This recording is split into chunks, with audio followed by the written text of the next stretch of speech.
நான் இன்னைக்கு ஆக்சுவலாக எதுவும் பேச வேணான்னு தான் நினச்சேன். பட் ஒரு முக்கியமான ஒரு விஷயத்தை பற்றி இன்னைக்கு நான் பேசலைன்னா அது அவ்வளோ கரெக்டாக இருக்காதுன்னு எனக்கு தோணுச்சு. அதான்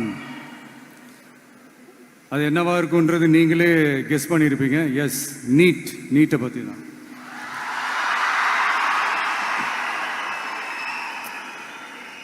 இந்த நீட்டுன்றது பார்த்தீங்கன்னா நம்ம தமிழ்நாட்டில் இருக்கிற மாணவ மாணவிகள், குறிப்பாக கிராமப்புறத்தில் இருக்கிற ஏழை எளிய பிற்படுத்தப்பட்ட, மிகவும் பிற்படுத்தப்பட்ட மற்றும் தாழ்த்தப்பட்ட வகுப்பினை சேர்ந்த இந்த மாணவ மாணவிகள் எல்லாருமே ரொம்பவும் பாதிக்கப்படுறாங்கன்றது தான் ஒரு சத்தியமான ஒரு உண்மை.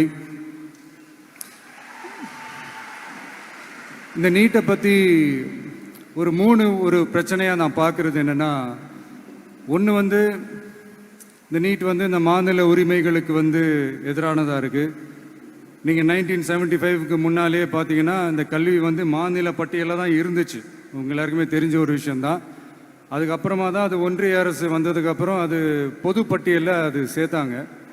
எனக்கு தெரிஞ்சு அதுதான் ஒரு முதல் பிரச்சனையாக ஒன்று ஸ்டார்ட் ஆச்சு. ரெண்டாவது பார்த்தீங்கன்னா, ஒரே நாடு, ஒரே பாடத்திட்டங்கள், ஒரே தேர்வு. இது பேசிக்காகவே அந்த கல்வி கற்கும் அந்த நோக்கத்திற்கே ஒரு எதிரான ஒரு விஷயமா நான் அதை பார்க்குறேன்.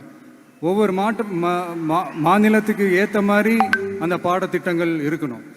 இது நான் மாநில உரிமைகளுக்காக மட்டுமே இதை நான் கேட்கல. நீங்கள் பார்த்தீங்கன்னா அந்த கல்வி முறையில் பல்வேறு கண்ணோட்டங்கள், பல்வேறு பார்வைகள், டிஃப்ரெண்ட் பர்ஸ்பெக்டிவ்ஸ்னு ஒன்று சொல்லுவாங்க இல்லையா, அப்படி அதுக்கு ஒரு முக்கியத்துவம் கொடுக்குற ஒரு விஷயமா அது இருக்கணுன்றதான் என்னுடைய பார்வை.